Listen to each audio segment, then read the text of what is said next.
A reading from the letter of Paul to the Romans. Brothers and sisters, I consider that the sufferings of this present time are as nothing compared with the glory to be revealed for us. For creation awaits with eager expectation the revelation of the children of God. For creation was made subject to futility, not of its own accord, but because of the one who subjected it, in hope that creation itself would be set free from slavery to corruption and share in the glorious freedom of the children of God. We know that all creation is groaning in labor pains even until now. And not only that, but we ourselves, who have the first fruits of the Spirit, we also groan within ourselves as we wait for adoption, the redemption of our bodies. The word of the Lord. Our second reading for this Sunday comes from the letter of Paul to the Romans. In the first reading, we see how the Word of God is depicted by the prophet Isaiah as rain or snow coming from above and reaching the earth in order to accomplish what God has intended for that Word to accomplish.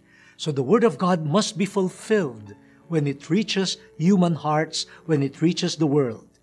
Now, in the second reading, St. Paul describes the earth that is supposed to receive the Word of God from above. Creation, including humanity. And St. Paul describes the earth, the world of creation, as a creation that is groaning. It seems to be in pain.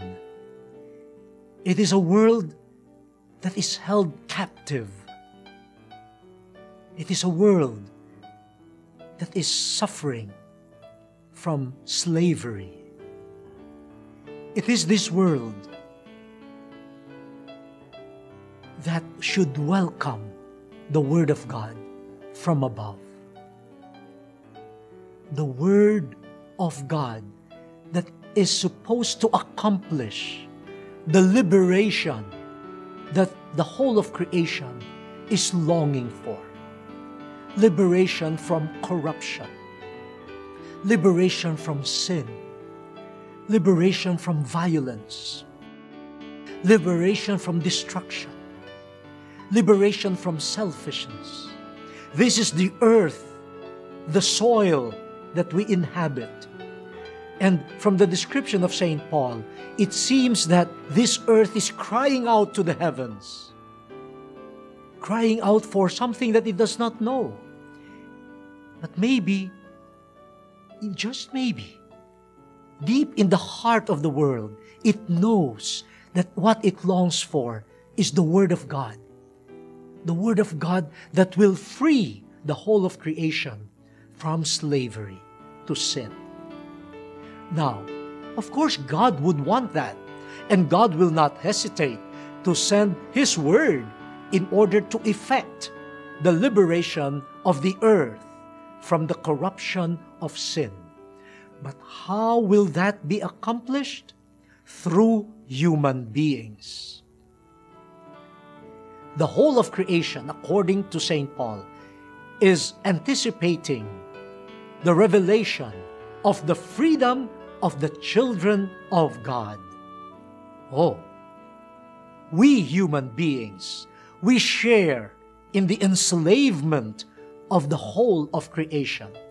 But the world is waiting for us human beings to receive the Word of God, to receive the Spirit of Jesus Christ, so that through us, the Word of God may take effect.